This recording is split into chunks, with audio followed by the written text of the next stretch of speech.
Welcome to qiphyedu. Today we're looking at economics, A2 level, paper 32, May, June 2022. All right, let's start.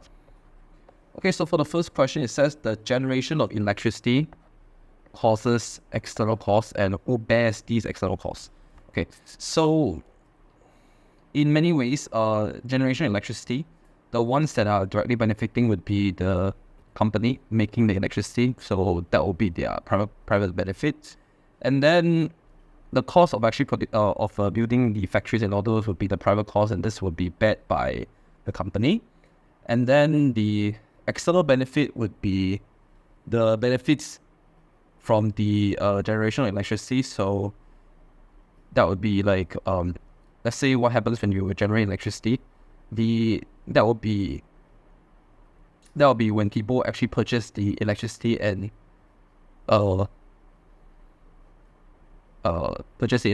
use it. That will be the external benefit. So that means that if it's external cost, normally this also means the people who are actually affected by the generation of electricity will also be the people outside of the company as well. So A, it says that distributors who sell the electricity, that will be external costs, would be the ones that are actually bearing the external cost, which is incorrect. And B, it says the electricity company that produces the electricity. The electricity company that produces the electricity would either get private benefits or private costs. Private costs as in you need money to produce the electricity, and then private benefits as in private benefits would be when it comes to consumers. For producers, that would be the private costs, so this is not correct. And then C, the government that subsidizes the production of electricity. The government that subsidizes the production of electricity, this is not the external cost because this is very directly going to the generation of electricity, so C is incorrect. And so the answer should be D, the people living in the area where the electricity is generated. So the people living in the area where the electricity is generated, the reason why that would be the external cost is because people who live in the area would actually end up being they would have to I won't use the word suffer, but then in many cases, because of the fact that you are taking the land to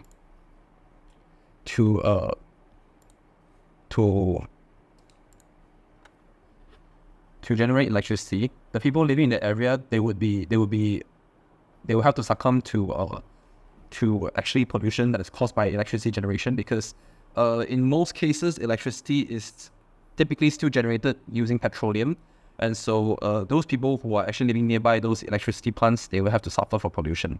So that would be the external costs. So that's what answer is D. Question 2. What must equal marginal cost when the profit maximizing firm produces at its allocatively efficient output? So allocatively efficient basically meaning P equals to MC. So P equals to MC, this means that the price must be equal to marginal cost. And what we know from a graph is that we have our MR curve and also our AR curve. And then this is our MC curve. And then the AC curve could be, the AC curve could look something like this. Okay, this could be the AC curve. And then this is your MR curve, and then this is your AR curve. And then our price has to be equal to our marginal cost, which means that our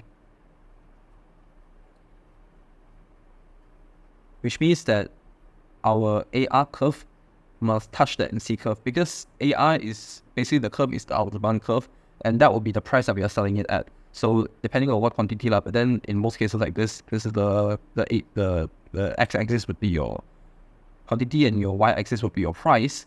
And so when our AR curve touches our MC curve, this would be the area where we will be able to have the firm produce at its allocatively efficient output. Therefore, the answer here should be A, which is average revenue. Question 3, what might reduce dynamic efficiency in an economy? Okay, dynamic efficiency. So that means that efficiency that arises when they are able to change change your technology and all those, and then improving your efficiency in production, right? Being able to transition from this and that, from older technology to newer technology. So A, it says government expenditure on enterprise education. This one would increase dynamic efficiency. Reinvestment of profit will also increase dynamic efficiency. And C, it says rising shareholder dividends. This one might reduce dynamic efficiency because of a higher cost of production, right? Because you cannot dynamically increase your efficiency. And then D, the increase in innovation would also increase dynamic efficiency because you're transitioning from old technology to new technology. So answer is C, which is reducing dynamic efficiency because of rising shareholder dividends. Okay. Question 4. In many countries, health authorities are concerned about the harmful effects of smoking cigarettes, and governments have imposed high sales tax on cigarettes and have conducted anti-smoking campaigns. And why might the quantity of cigarettes demanded remain high? Okay, so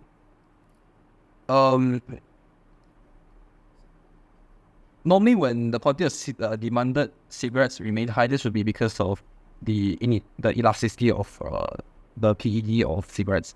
In most cases, right, people who are already addicted to cigarettes, they will stay addicted no matter what advertising the government has done. Normally for cigarettes, it will only work if the younger generation are actually educated about the harmful effects of it, thus helping to reducing people who actually smoke, inhale cigarette smoke. So here, look at the 4 options here. A, it says better knowledge of health hazards is changing behavior. This will reduce the demand, so A is incorrect. B, it says cigarette smoking will be replaced by cheaper alternatives. If it's replaced by cheaper alternatives, demand for quantity of cigarettes should decrease, so it's incorrect. And C, it says consumer behavior is irrational due to addiction. So yes, this is the correct answer. Well, let's look at D. The income effect of a price rise makes consumer worse off. If that's the case, then the quantity demanded for cigarettes would decrease, but in this case, it does not.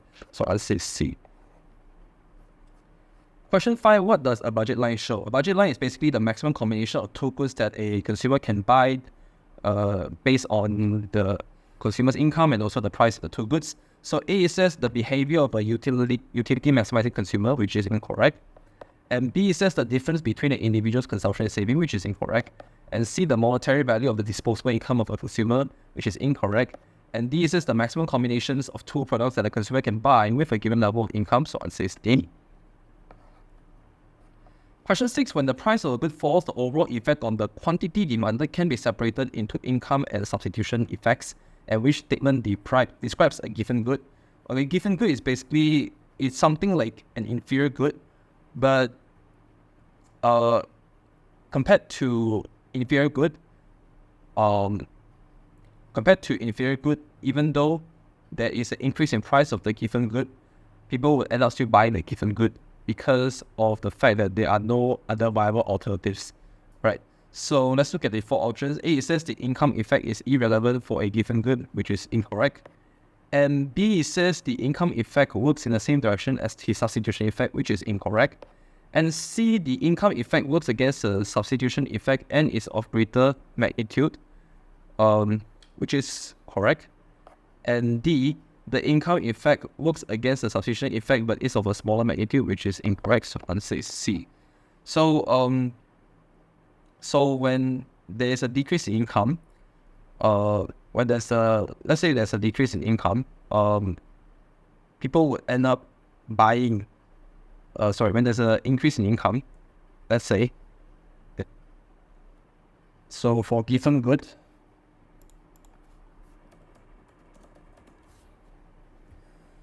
good, people would consume more even though the price rises. So in this case, right, instead of substitution effect, people will end up, instead of substitution effect being of greater magnitude, is income effect. Because, like what I mentioned just now, when the price increases, people will still end up buying given good because there's no other viable alternatives. A good example would be potatoes in World War II. That's the cheapest thing that people can purchase in order to relieve themselves from hunger, right? So, okay, move on to question 7.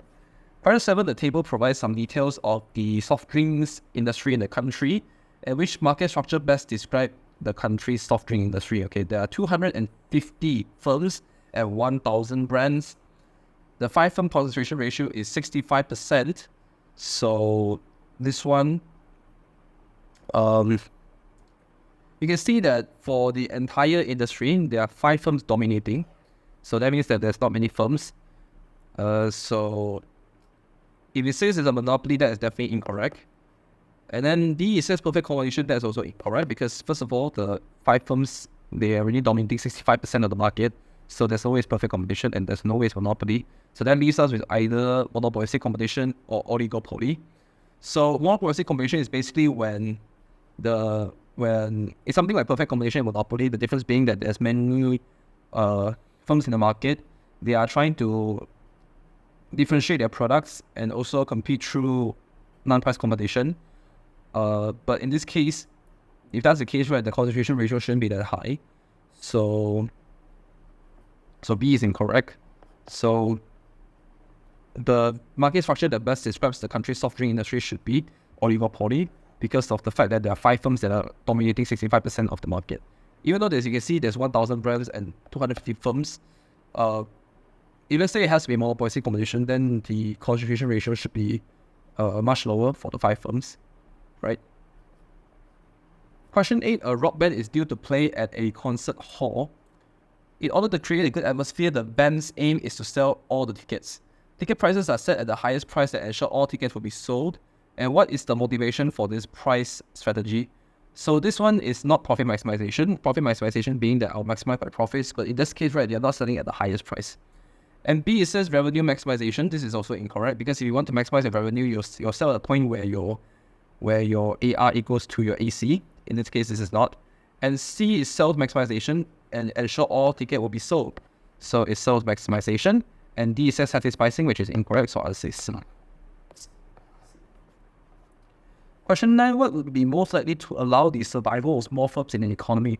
Okay, so let's look at the 4 options. A, it says an increase in the cost of borrowing from commercial banks, which is, it could be possible, but let's look at the other 3 options. B, it says an increase in personal services as a share of GDP. Okay, personal services, so like you can customize your own stuff. Yes, that's possible. And C, an increase in the rate of changes of information technology. This would be less likely. And D, it says an increase in the ratio of capital to labor employed in the economy. This one normally only bigger firms will be able to handle or afford because of the better economy of scale when they increase the scale of production. So D is definitely wrong. C, an increase in the change in information technology, not likely, not very likely.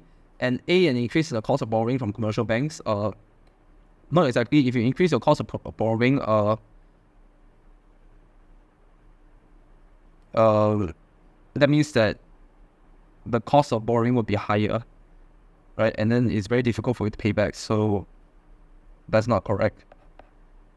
So I'll say it's B.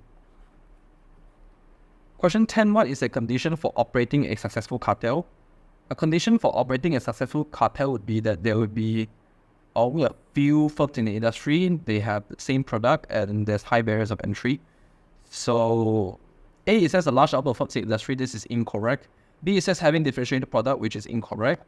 And C, it says low barriers of entry to the industry, which is incorrect. So that leaves us with D, strictly enforced production quotas. This is the answer. Question 11, in 2012, an Australian airline company separated its international and domestic operations into separate companies. The company had been facing increasing competition from much larger competitors in international markets, but had relatively little competition in domestic markets that had a higher price elasticity of demand. And which role shows the reason that would support this separation? Okay, so separating its international and domestic operations. So you're facing increasing competition from much larger competitors in international markets. So this means that there is this economies of scale in the combined company before the separation, so A is wrong.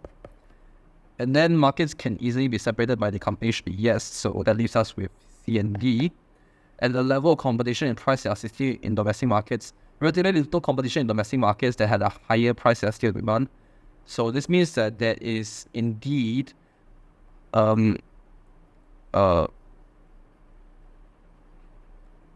be level of competition. There's actually, if you compare that, you see that there's relatively little competition in domestic markets that had a higher price elasticity of demand. So the reason why there's this separation could be when there's a level of competition and price that's sinking in domestic markets. So 11 should be... So 11 should be D. Question 12, the diagram shows a firm's marginal and average cost curves. The firm enters a conducive agreement with other firms in the industry. It is agreed that each firm will charge a common price OP and will restrict the level of output to a production quota set by the industry cartel, and the firm is allocated a production quota of OQ. So the firm decides to cheat in order to maximize its profit, what is its short-run increase in profits? So let's look at how they're going to increase their profits. So it's OQ. They're producing at this moment. So if they want to cheat, this means that they'll be producing more. Okay, if they produce more, then they'll be able to have a higher profit, okay, as opposed to just producing at this entire thing. So here, so you can see here, this is the cost. The cost is actually average cost, right? This entire thing. So in order to maximize profits, this means that they'll be producing at this point. Okay, this is where they'll be producing at the point where P equals to MC. So it means that instead of just producing PG and M, they will end up just producing at a point where the additional production would lead to this additional increase. So it's basically the entire thing minus this thing, the original area. So this means that it should be PHJL, this entire thing, minus PG and M. Therefore, answer is C. Okay, so for question 13, to reduce road congestion caused by parked cars, the local government introduced a system of tradable parking permits. Households were given a permit allowing them to park one car at the roadside. Households with more than one car could buy extra permits. So what is the most likely reason for this policy to fail? A, it says fines for drivers parking in the area while permit will internalize the externality, which is incorrect. B, it says the local government has a monopoly over the issue of parking permits, which is incorrect. And C, those suffering from too many parked cars are compensated by the households owning extra cars, which is incorrect because this means that the policy will succeed. In this case, right, if let's say people who don't want to own cars, they can have the permits to park the cars. At least that people who actually don't own the cars, it's actually successful because they will have to pay in order to have the cars parked. So in reality, it actually would decrease the amount of parked cars beside the road. And D says too many households own cars, so the market in permits is very small. So too many households own cars, so the market in permits is very small. Okay. So this means that so households were given a permit allowing them to park one car at the roadside, and then that means that people would end up not selling the parking permits, and they would keep the parking permits to themselves. And so because of this would result in people still parking cars alongside the road, and there's too many households that own cars, so they won't sell all their own parking permits, so it will result in a failure. For answer is E. Question 40, what is not an example of the application of Dutch theory? A, it says a chain of coffee shops offer its customers a larger coffee if they bring their own reusable cup. This is an example of Dutch theory. B, it says the government imposes an indirect tax, so indirect tax is not Dutch theory. And C, the government introduces an opt-out system for organ donation to try to increase the number of organs donated. Yep, this would help to increase people donating organs. And D, a restaurant chain introduces smaller size main course and a menu to try to reduce the volume of wastage. This is an example of Dutch theory as well, so I'll say B. Using direct tax is basically taxes subsidies by government, so this is incorrect. 15, the government wishes to redistribute income from richer citizens to poor citizens, and which policy is least likely to be used.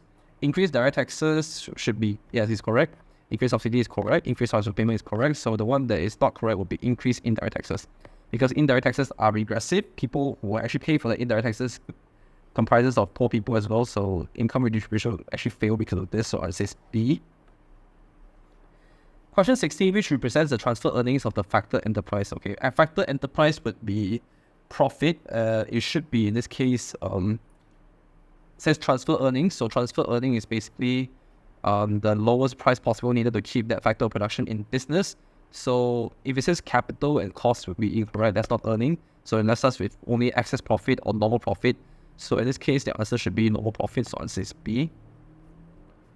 Question 17, the diagram shows the demand for and supply of labor in the construction industry. The labor market is initially in equilibrium when the wage is W1. A trade union wishes to increase the wage but does not wish to decrease employment. The union asks for wage W2. The employment offers wage W3. And what would be the best policy to enable the trade union to achieve both its aims? Let's look at the 4 options. So A, it says accept W3 and a new equilibrium F, which is not exactly correct. You're just fulfilling the firms. B, continue to ask for W2 and a new equilibrium G, which is not possible. Not to say not possible, it's very difficult. And C, keep W1 with a new equilibrium H. Nope. And D, increase margin revenue productivity, increase MRP, and a new equilibrium E. So that's possible. So we'll be able to increase employment. At the same time,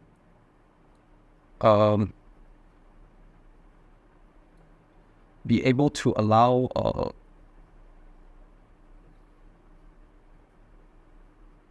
it'll be able to allow because if let's say we increase margin revenue productivity, then the employer will be employer will be able to have an increase in revenue, and so the demand for labor would increase, and then the wage would be at W3. But then because the revenue increases, that means more people would be able it is able to increase the wage, and also at the same time increase employment. So that will be the best one. So it's D.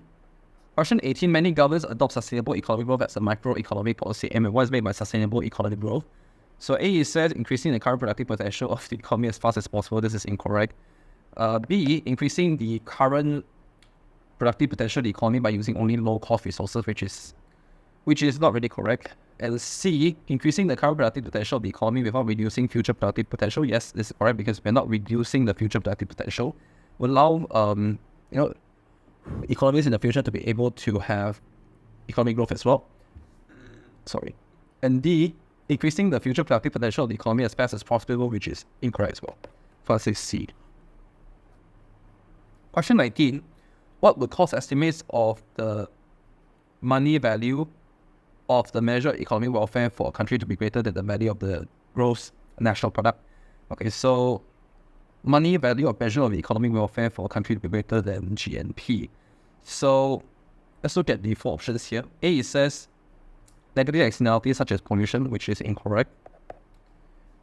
B, property income received from abroad, which is incorrect. And C, regrettable necessities, which is incorrect. And D, the value of non-marketed activities and leisure. That's correct because unrecorded economic activities would allow for an increase in the value of measured economic welfare. So I say D. 20, the data provides information on indicators of the standards of living in 4 countries 2019 if your population below 10 million. And based on these indicators, which country is more likely to have the highest HDI ranking? Okay, so Human Development Index, this would be, we have to look at all 4 things here. So you can see the life expectancy at birth. The lowest one would be UAE. The second lowest would be Croatia. The highest is Norway. Second highest is Qatar. And then the GNI per capita for Qatar and Norway would be about $68,000 for Norway and $110,000 for Qatar. And the expected years of schooling is 18.1 for Norway and 12.2 for Qatar. And then for skilled labor force, that would be 84.3% for Norway and 43.9% for Qatar. So the country that has the highest HDI ranking should be Norway because the life expectancy is the highest.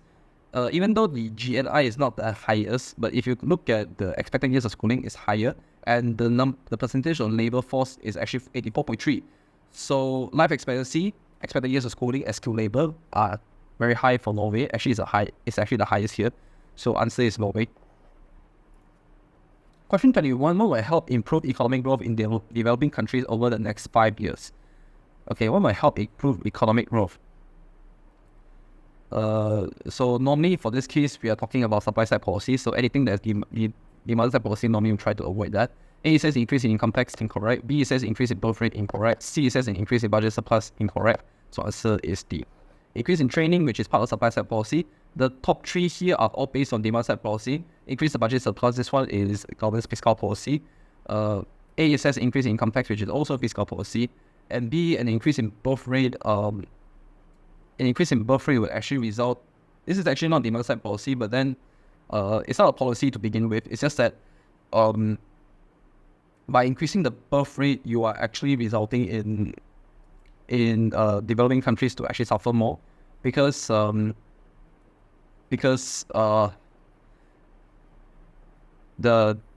amount that's needed to handle a family would be very high in this case. So it would actually result in people actually suffering because of actually having to handle a lot of children, rather than actually increasing their standards of living themselves. So yes, B is incorrect because of that.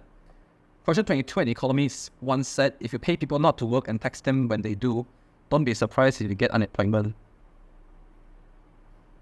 So what is this an example of? So if you pay people not to work and tax them when they do, don't be surprised if you get unemployment. So this is actually, this is basically voluntary unemployment. Cyclical unemployment is unemployment when there's economic recession. So in this case, when you say if you pay people not to work and tax them what they do, this is basically talking about the government. So the government is the one that is, I would say, in layman terms, pampering people. So so in this case, if you tax them when they work, then they will rather enjoy the welfare benefits because they don't have to pay the taxes for that. So A, cyclical unemployment is incorrect. B, it says frictional unemployment, which is incorrect. Frictional unemployment is basically when you're changing from one job to another. And C, it says structural unemployment, which means that they are actually unemployed because of changes in new technology or changes in the products that people want to buy. So this is not correct, so I'll say D, voluntary unemployment. 23. What is the least likely consequence of a significant rise in unemployment during an economic recession? A significant rise in unemployment will result in a fall in aggregate demand, which is, this is not the answer. And B, it says a fall in expenditure of welfare, this would increase. And C, a fall in revenues, yes, correct. And D, a fall in the rate of economic growth, yes, that's correct as well. So the best answer is fall in expenditure of welfare because technically there should be an increase in expenditure of welfare payments because there are too many people that are unemployed. Government has to pay more in terms of welfare benefits to these people. 24, in which context relevant to growth in the money supply is the term total currency flow we use? Okay, so total currency flow, this would be, let's look at the four options. A, it says the money flow between central banks and commercial banks is incorrect.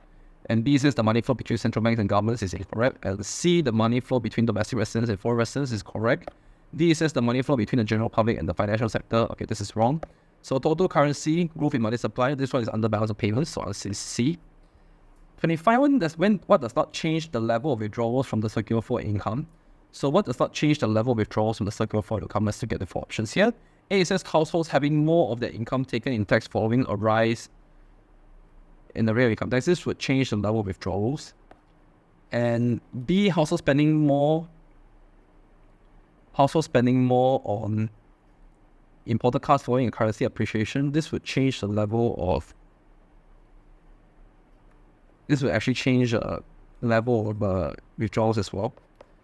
And then C, households taking money from their savings to spend on celebration. This will also change the level of withdrawals. And D, households transferring money from an account in one bank to a different bank. It will not change the level of withdrawals. Because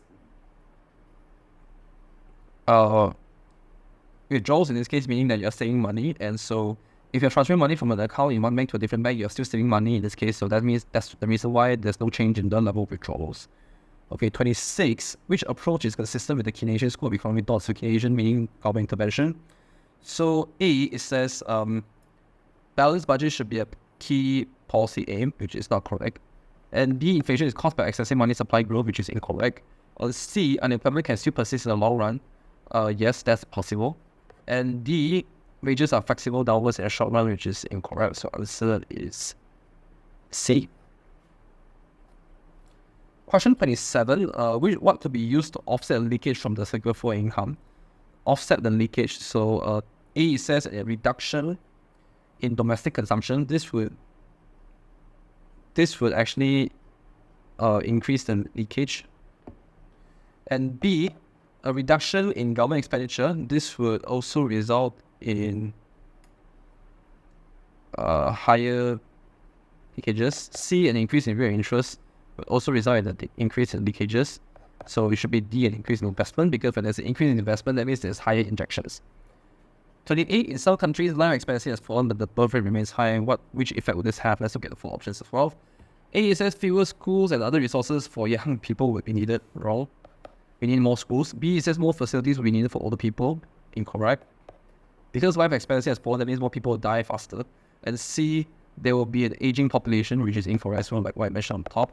And then D, the working population will tend to become a small percentage of the total population, which is correct, because life expectancy has fallen, but birth rate remains high, means that there are many babies, many children. So the working population reduced because there are fewer adults compared to children. At 29, the government's chief economists say that increasing the top rate of income tax from 40% to 45% is likely to reduce tax revenue by 2%. And which economic concept might explain this prediction? This would be under the Laffer curve. So answer is B. Pastel's curve is about income inequality. And then the other two are basically not about tax revenue. So those are not the economic concept. The only one that's correct here will be Laffer curve. And thirdly, which combination of policy is most likely to reduce the rate of inflation? So government spending increases is basically out of the question. So we look at A and B. So okay, so if you can see here, both of these are to reduce government spending. And then interest rate, you can see that A is decreasing interest rate and B is increasing interest rate. And then for direct taxation of the households, both of these will increase. So looking at interest rate, if you decrease interest rate, that means that your consumption would increase. So this will not reduce the rate of inflation. Instead, your aggregate demand will increase. So A is out of the question, so we have to rule that out. So answer is B. All right. So this is the end of this paper. I hope you guys find this video helpful. Do share this video out to other people who may need help with economics A2 level. I hope to see you again in the next video. Till then, this is qiphyedu. Goodbye.